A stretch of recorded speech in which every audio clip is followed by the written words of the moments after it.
Mas o líder cristão, ele tem uma missão. E a missão do líder cristão é fazer com que vocês entendam e preparar vocês para a morte, preparar vocês para a dor, preparar vocês para a humilhação, preparar vocês para o sofrimento, para a rejeição.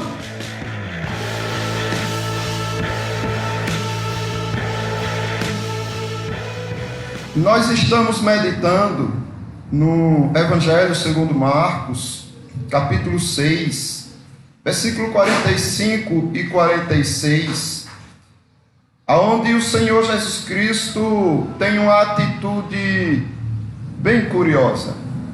Antes dele subir ao monte para orar, ele envia seus discípulos ao outro lado do mar, e ele diz que vai se despedir da multidão. Ou seja, ele não simplesmente descarta a multidão, mas ele demonstra todo o respeito, toda a atenção, toda a educação perante aquela multidão.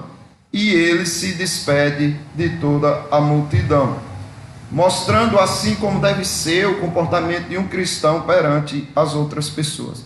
Mas perante quem? Perante todos. A educação é um dever do cristão, independente se o outro é mal educado ou não. No entanto, nós hoje veremos o comportamento dos discípulos diante da ordem do Senhor Jesus Cristo. Logo a seguir, compeliu Jesus os seus discípulos a embarcar e passar adiante para o outro lado, a Betsaida. Compeliu os discípulos. Eles foram obrigados por Jesus Cristo. Eles não queriam ir, mas Jesus Cristo forçou eles a irem. Jesus Cristo os obrigou. Nós vimos anteriormente que existem muitos crentes narcisistas que não conseguem olhar para fora de si. Eles olham apenas para dentro de si.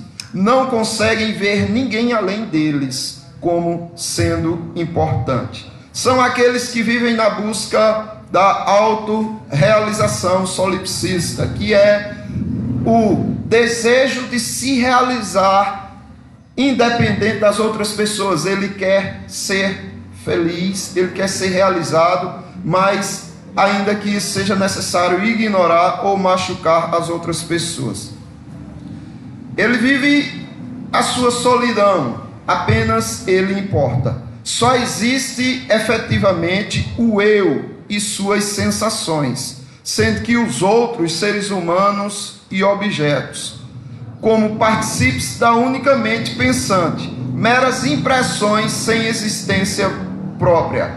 As outras pessoas e as outras coisas, os outros objetos, para eles só tem importância porque e se satisfazer aquilo que eles desejam, aquilo que eles querem. Neste aspecto, eles estão, tanto os narcisistas quanto os egoístas, que são aqueles que sentem pena de si mesmo, têm autocomiseração, aqueles que ficam pensando de si: ai, como eu sofro, ai, porque ninguém me dá atenção, porque me ignoram, porque não vêm e não me elogiam. Essas pessoas, elas também querem sua autorrealização. E neste sentido, os dois acabam sendo solipsistas, pessoas sós que querem só para si. Para estes, o ideal é: o que é que eu devo esperar da vida? É o que eles perguntam, não é? E é o que eles desejam descobrir. O que é que eu devo esperar da vida? O que é que eu devo esperar de vocês? O que vocês têm para me oferecer e eu devo esperar o que de vocês? Ao invés disso, o certo seria dizer: o que a vida espera de mim? O que essas pessoas esperam de mim? O que eu posso fazer para melhorar a vida? O que eu posso fazer para me doar de maneira que as pessoas, que o outro seja edificado? Os cristãos egoístas seriam aqueles que apresentam também um tipo de narcisismo, que poderíamos chamar de narcisismo invertido. Eco foi uma jovem, como nós vimos, mas eu vou resumir aqui, que teve seu amor rejeitado por Narciso, da mitologia grega, que Narciso era muito belo, Eco se apaixona por ele. Ela tem o seu amor rejeitado, e aí ela vive na sua melancolia, e ela se esconde nos penhascos e lá definha até morrer sobre gritos melancólicos. Por quê? Porque ofereceu o seu amor e não foi correspondida, porque foi rejeitada. Assim são os cristãos econistas. O diferente deles é isso, dos narcisistas. Eles não se olham como superior, acima dos outros, como fazem os narcisistas, mas os cristãos econistas, eles olham para si também e acreditam que todos devem submeter a eles e dar a eles o que eles esperam. Do contrário, eles serão pessoas frustradas, irritadas, aborrecidas do próximo. A destruição de Eco, meus irmãos, está na morte de Cristo. Do mesmo jeito que o narcisismo morre na morte de Cristo, Eco também morre. Os cristãos econistas que lamentam de si mesmos são destruídos quando veem a Deus como importante. Quando eles param de olhar para o outro ou para si e olham para Deus, eles passam a perceber que tanto a autocomiseração, a autopiedade, quanto o orgulho e a arrogância não valem de nada. Observe o que acontece aqui com os discípulos. Marcos capítulo 6, o versículo 45, diz assim: logo a seguir, compeliu Jesus os seus discípulos a embarcar e a passar adiante para o outro lado, a Betsaida. Então aqui o Senhor Jesus Cristo obriga os discípulos. Jesus Cristo está destruindo aqui não só o narcisismo, como o econismo nos seus discípulos. Os discípulos, eles olhavam para si e não viam responsabilidade. Eles achavam que a responsabilidade quem tinha que ter com eles era Cristo, e apenas. Eles não deveriam ter responsabilidade. Eles se viam como vítimas. No despedimento aqui de Jesus Cristo para com a multidão, e forçando os discípulos a irem sozinhos para o outro lado do mar, eles começam a se sentirem vítimas. Cristo enviou o povo para longe, os seus discípulos. Mostrou que existem interesses que necessitam algum tipo de afastamento, que leve a entender a demanda do outro. É preciso que tenha-se responsabilidades pessoais e que se entenda a demanda dos outros. O que poderia acontecer aqui se Jesus Cristo não agisse dessa maneira? Os discípulos iam sempre depender de alguém. Eles nunca iam entender que eles têm responsabilidades e que eles precisam assumir esta responsabilidade. E aqui Jesus Cristo disse: vão. Não, nós não vamos. Sem o Senhor nós não vamos. Vocês vão sim. E Jesus Cristo os obriga a ir, mostrando desta maneira que eles têm que ter responsabilidades pessoais. Outra coisa aqui, Jesus Cristo obrigou os discípulos a entrarem no barco primeiro, pois até que eles fossem embora, o povo não se mexeria. Então, observe que Jesus Cristo queria que a multidão fosse embora. A multidão não ia embora de forma alguma. A forma que Jesus Cristo convenceu a multidão de que ali tinha acabado e que eles precisavam voltar para as suas casas e suas atividades foi mandando os discípulos irem embora. E a postura de Jesus Cristo diante dos discípulos fez com que aquela multidão entendesse que eles também precisavam ter responsabilidade. Então observe a tua dor, o teu sofrimento, a dor dos discípulos de terem que ir mesmo sem vontade, fez com que outros entendessem que eles também precisavam ir. Obedecer sem vontade. Aí é que está a questão. Eu não vou, por quê? Porque eu não tenho vontade. O que Jesus Cristo está fazendo aqui é destruir totalmente esse tipo de arrogância, esse tipo de narcisismo, e quando se sentem peninha de si mesmo. Não, Senhor, nós não conseguimos, nós não podemos, nós não vamos, porque isso será terrível para nós. Vocês vão sim. Aí ele destrói também o comportamento econista. Os discípulos estavam dispostos a ir, mas se Jesus Cristo estivesse com eles. É basicamente o comportamento de Moisés, quando disse, não é? Senhor, se não fores comigo, não me mandes ir além. Não é? Se a tua presença não for conosco, não nos mande ir adiante. E de fato esse deve ser o desejo dos cristãos. Mas os cristãos têm que entender que eles têm responsabilidades pessoais. Eles não estavam dispostos a irem, mas eles fizeram isso em pura obediência. É o que o cristão deve fazer. Enquanto você não se sentir feio para si mesmo, você será sempre horroroso para Deus. A verdade é esta. As pessoas que se acham belos, bonitos, importantes, e que não admitem a rejeição, não admitem o sofrimento porque são especiais, e que sentem peninha de si mesmo, essas pessoas para Deus são horrorosas. Enquanto você insistir em se achar melhor do que qualquer irmão mesmo, você será sempre pior diante de Deus. Ah, eu sou melhor, eu não sou melhor que ninguém aqui, mas tem um irmãozinho aqui, tem uma irmãzinha aqui, que eu evito até ir para a igreja quando ele vai. Por quê?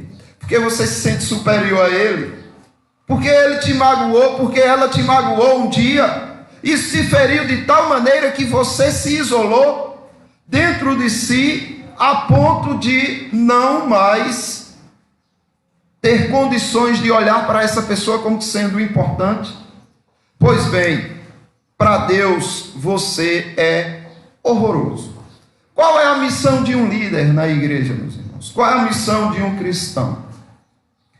Olha, entendam uma coisa. Vocês estão vindo para cá para aprender alguma coisa. Vocês estão vindo para cá para entender alguma coisa. Vocês estão vindo para cá para se aproximarem mais de Deus através do conhecimento e da adoração que vocês oferecem. Mas o líder cristão, ele tem uma missão. E a missão do líder cristão é fazer com que vocês entendam e preparar vocês para a morte. É esse o papel do líder cristão. Preparar vocês para a morte. Preparar vocês para a dor. Preparar vocês para a humilhação. Preparar vocês para o sofrimento, para a rejeição. É esse o papel do líder cristão. Indicar o caminho para este propósito. O líder prepara o povo para a morte e para matar também estes malditos ídolos que insistem em permanecer no coração de muitos cristãos, Narciso e Eco, matando os comportamentos e os pensamentos egoístas, arrogantes e até de autopiedade. É esse o propósito, a missão do líder: fazer com que vocês entendam o sentido da dor, fazer com que vocês entendam o sentido da humilhação, da rejeição, do sofrimento, da morte. Quando os cristãos estiverem prontos para morrer, ele estará pronto para o grande dia do Senhor. O choro, meus irmãos, é uma bênção. Chorem. Não estou aqui falando que vocês não devem ficar tristes com tanto mal feito contra o próximo e contra vocês. Não. Fiquem tristes e chorem, mas entendam que o choro é uma descarga que Deus concede aos crentes para que eles tenham força novamente. Então você chora, você cai aos pés do Senhor Jesus Cristo, descarrega toda a sua tensão sobre ele, mas depois você levanta-se e segue em frente, prontos para a dor, prontos para a humilhação, prontos para o sofrimento, prontos para morte. Ora, não foi assim com Jesus Cristo, meus irmãos?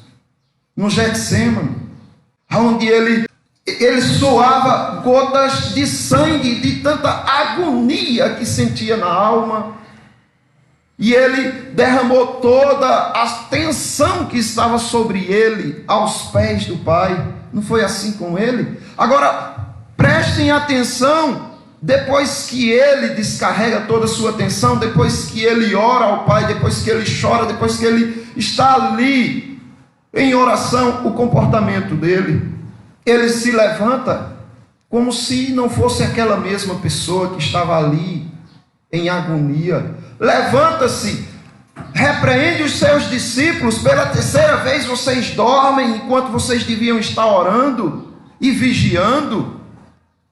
Levantai-vos, levantai-vos, porque o traidor se aproxima. Então observem que Jesus Cristo chamou os discípulos para se levantarem. Chega, já chorou, já descarregou toda a sua tensão em oração, levante-se, pare de sentir peninha de si mesmo.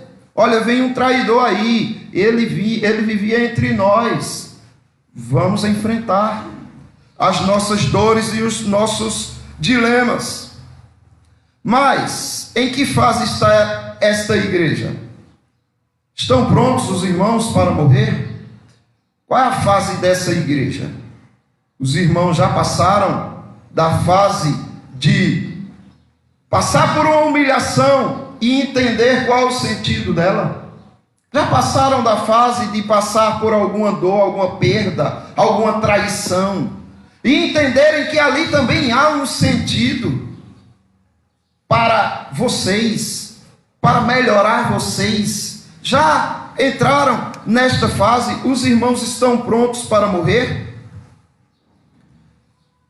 Em que fase essa igreja se encontra? Estão de fato prontos para morrer?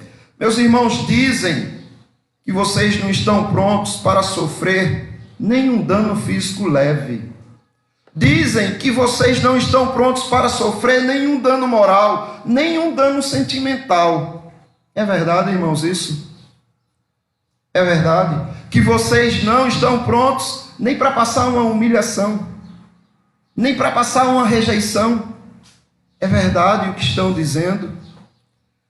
Dizem que se vocês falarem com alguém e esse alguém não responder com educação, dizem que vocês sofrem, lamentam, se irritam, se isolam nos penhascos do seu interior e morrem aos poucos, aos gritos melancólicos, igual eco. É verdade isso, meus irmãos?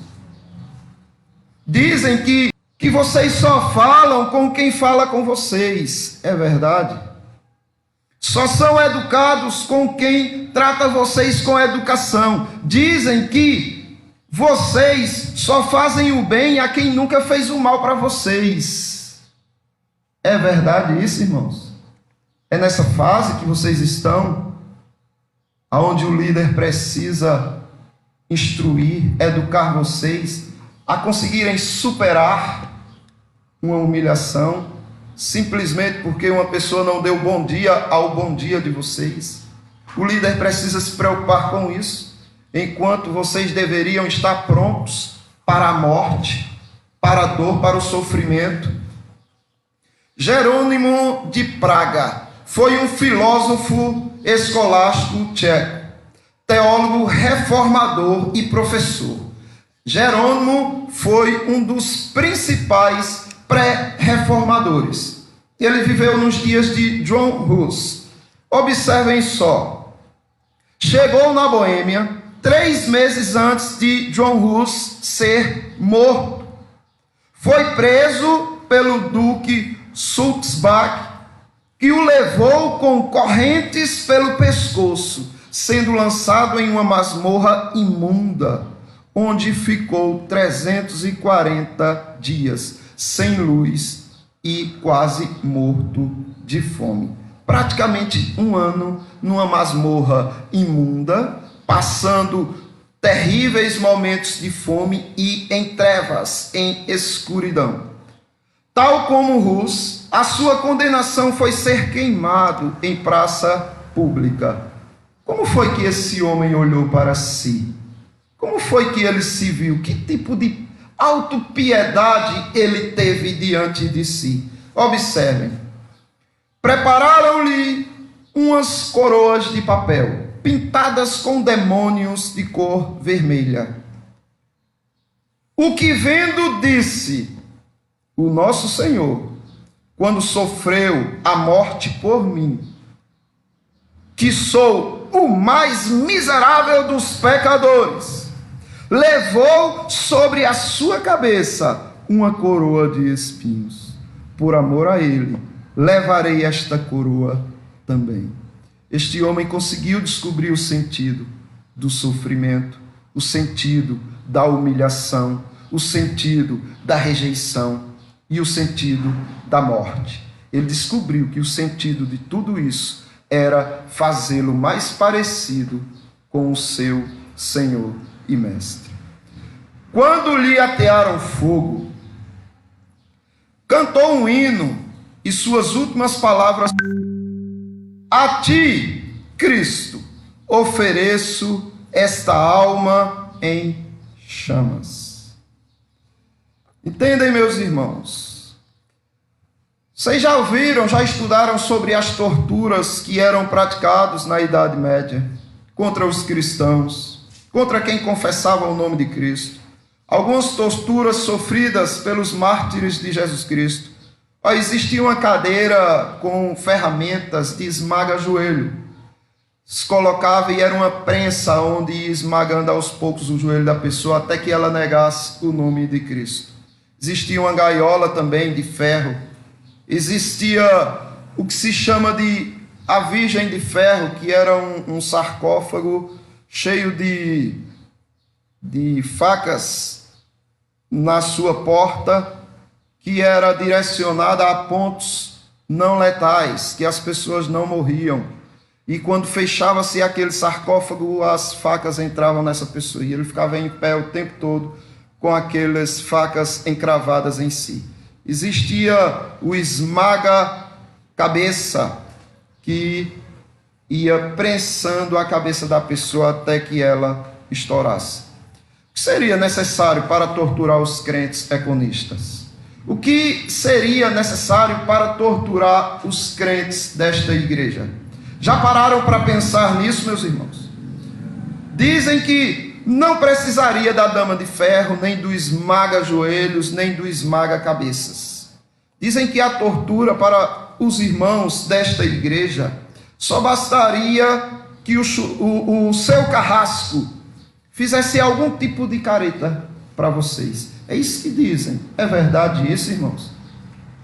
Vou torturar os crentes daquela igreja. Como vai ser? Eu vou lá e vou fazer uma careta para eles. E eles não vão suportar. É verdade isso, meus irmãos? O que você quer, crente? O que você deseja chegando até aqui? Quantos anos faz? Quanto tempo faz que você é cristão? E você quer o que com isso? Quer ser bem tratado, é? Quem não quer ser bem tratado? Mas a que preço você quer ser bem tratado? Ao preço de vender o seu sofrimento, a sua humilhação, a sua dor, a sua fidelidade por Cristo? Você está disposto a vender esses preciosos tesouros para ser bem tratado? Vocês pensam que ele só passou por momentos de aprovação diante dos homens? Foi aqueles momentos onde as pessoas gritavam: Hosana, bendito é o nome que vem em nome do Senhor. É isso que os irmãos pensam, que Jesus Cristo só passou por aprovações? Vocês acham que os homens olhavam para Jesus Cristo e o via como belo, como glorioso? Leiam Isaías. Você vai ver que ele não passava uma raiz em terra seca. Não tinha aparência nem formosura. Quando se olhava para ele, não se via beleza que agradasse. Era desprezado, mas rejeitado entre os homens, homem de dores, que sabe o que é padecer, e, como um de quem os homens escondem o rosto, era desprezado, e dele não fizemos caso. Olha o que o mestre de vocês passou. Aí vocês querem o quê? Querem ser bem tratados? Ah, me xingou. Ah, falou mal de mim por trás e eu fiquei sabendo. Isto é...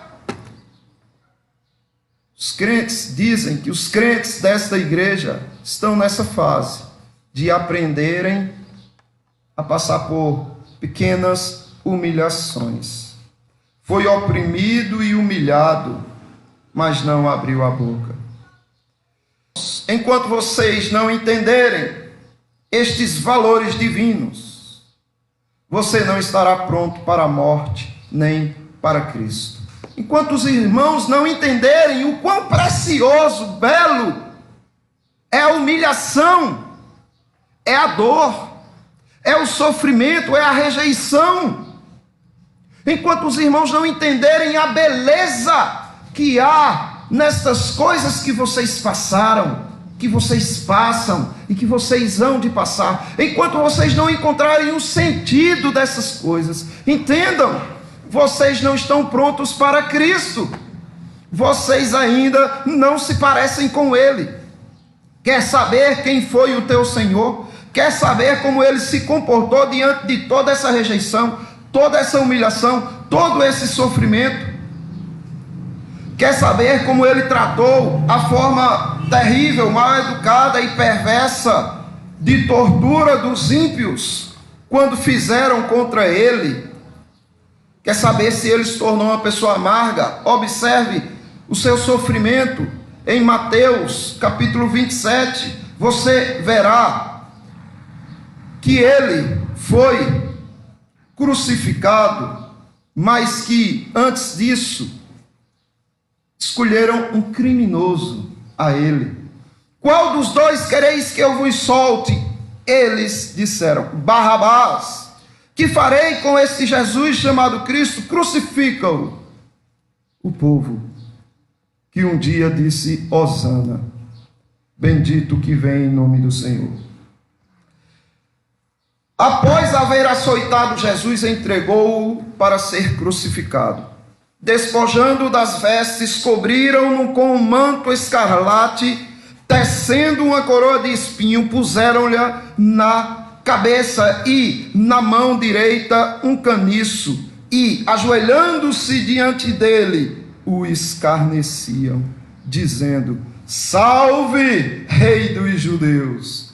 E, cuspindo nele, tomaram um caniço e davam-lhe com ele na cabeça. Depois de o terem escarnecido, despiram-lhe o manto e o vestiram com suas próprias vestes. Em seguida, o levaram para ser crucificado. Deram-lhe a beber vinho com fel, mas provando não quis beber.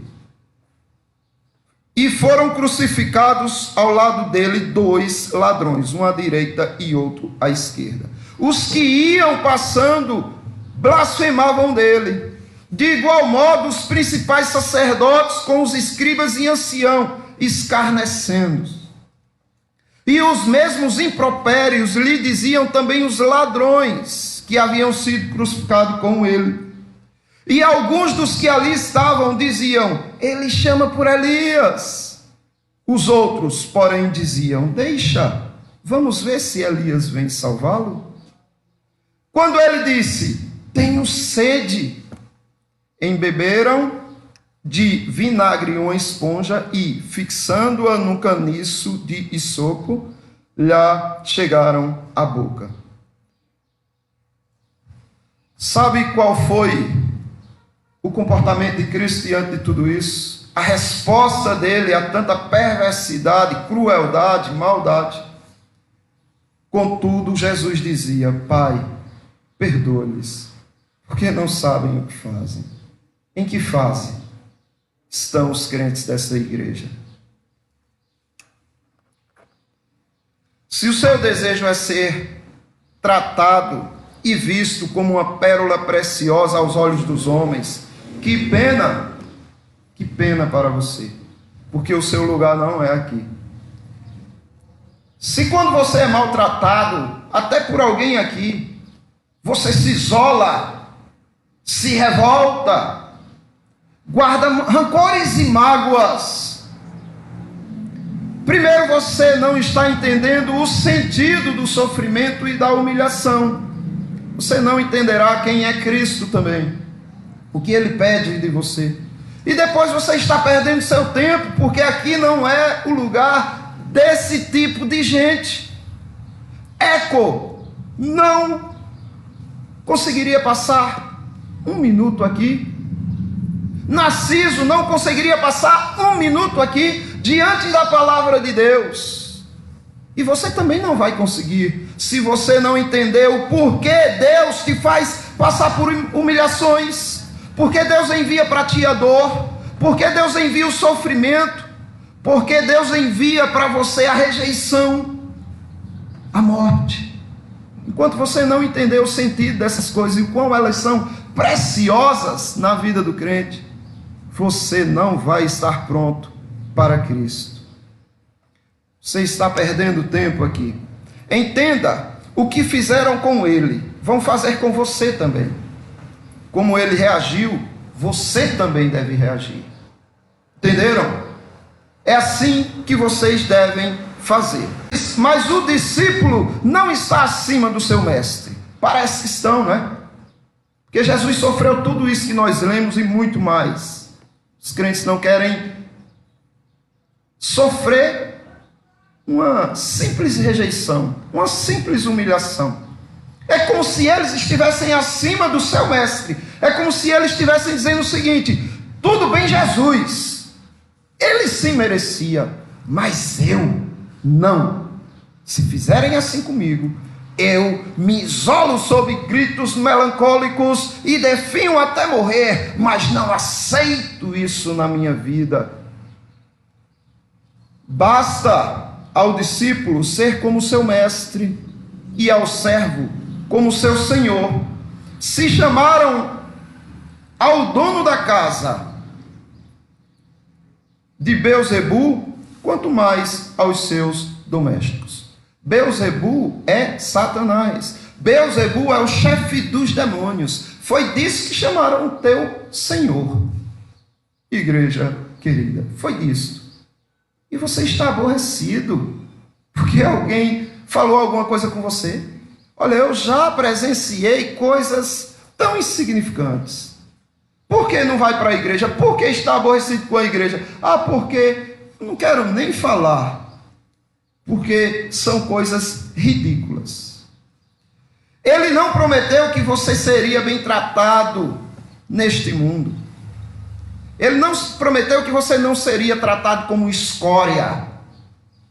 Não, ele não prometeu isso. Ele prometeu que você seria tratado como um tesouro para Deus. Mas para o mundo não. Ele prometeu isso, que vocês seriam bem guardados e não deveriam temer a nada destas coisas. A nada destas coisas. Ele prometeu e ele disse, portanto, não tem mais. Pois não há nada encoberto que não venha a ser revelado, nem oculto que não venha a ser conhecido. Está vendo isso que vocês sofrem, inclusive dentro da igreja? Inclusive daquelas pessoas que vocês menos esperam? Há um sentido para isso. Há um sentido, e é o melhor de todos. E entendam, um dia tudo será revelado. Aquele que te xingou dessa forma, será revelado quem é essa pessoa e quem é você também. Então não temam. Vocês temem o quê? Aguardem, tenham paciência. No tempo de Deus, as coisas acontecerão. Eu quero fazer um reconhecimento aqui de alguns crentes que eu tenho visto se esforçar. O que disseram dessa igreja é mentira. Mas existem alguns fundos de verdade, sim, existem, mas há também o combate. Os crentes dessa igreja estão se deixando contaminar com o econismo, com o narcisismo? Sim, estão. Mas é mentira que eles se renderam a isso. porque eles estão combatendo, eles estão lutando. Tive testemunho de pessoas, de mulheres, de homens nessa igreja, que tomaram a iniciativa e se humilharam diante do outro para preservar a paz, para preservar a harmonia. Será que estes irmãos, estas irmãs, entenderam o sentido da humilhação, da dor, do sofrimento? Eu creio que sim. E isso anima muito a igreja. Existem outros que estão tomando posturas e atitudes diante daquilo que para o mundo é vergonhoso, mas para Deus é glorioso. Existem outros irmãos, mas não cochilem, meus amados irmãos. Não se deixem entregar pela arrogância de Narciso, nem pela autopiedade de Eco. Esta congregação só deve se dar por satisfeita, entre aspas, quando todos entenderem o profundo valor e a glória que há na dor, na humilhação, no sofrimento, na morte. Enquanto isso não for uma realidade, não passaremos de narcisistas e econistas disfarçados de cristãos. A destruição de Eco e de Narciso está na morte de Cristo. O cristão econista que lamenta de si mesmo é destruído quando ele vê Deus como importante. Deus como importante. Ele não vê a si mesmo como importante, ele vê Deus como importante. Então os irmãos precisam ter essa consciência. O que você sofreu, que fez com que você se trancasse dentro de si? Qual foi o tipo de humilhação que você passou, que fez com que você não conseguisse mais olhar para o teu irmão, até o teu irmão em Cristo, com um olhar de compaixão? O que aconteceu? Entenda isso. Se você se isolou, você está sendo ou tendo um comportamento econista, de autopiedade, e você ainda não entendeu o sentido das coisas. Existia um psicólogo que ele foi preso por Hitler, pelo nazismo, e foi levado para o campo de concentração. O nome dele é Viktor Frankl. Ele criou a escola da logoterapia, que ele fala que as pessoas só vão se sentir realizadas quando elas descobrirem o sentido da vida, quando elas descobrirem que há sentido glorioso até na dor e no sofrimento. E ele diz que as pessoas necessitam sim da espiritualidade, de entender as coisas referentes a Deus.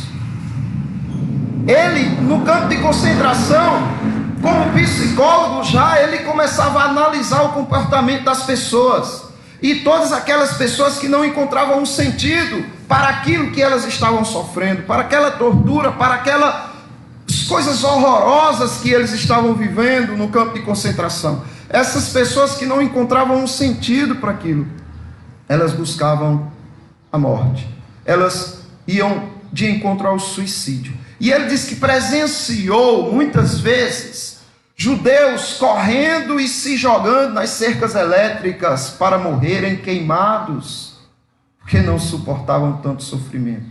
E ele diz que aqueles que encontraram um sentido ali, que aquilo também fazia parte para eles, e que tinha um sentido deles passarem por aquilo, aqueles superaram. Inclusive ele saiu vivo do campo de concentração e formou uma belíssima teoria na psicologia. Então, os meus amados irmãos, se há alguém aqui que está na fase de desmoronar porque alguém não olhou para você, porque alguém falou mal de você, porque alguém te causou um dano. Se há alguém nessa fase, superem essa fase, entendam o sentido das coisas dolorosas, para que vocês cresçam, para que vocês possam chegar na fase de estarem prontos para a morte, para que vocês encontrem sentido até na morte. Que Deus abençoe os irmãos e que Deus fortaleça a vida de todos. Meus irmãos, vamos responder a mensagem. Senhor, a Ti respondemos, lendo o texto da palavra de Deus em Romanos, capítulo 15, do 1 ao 3.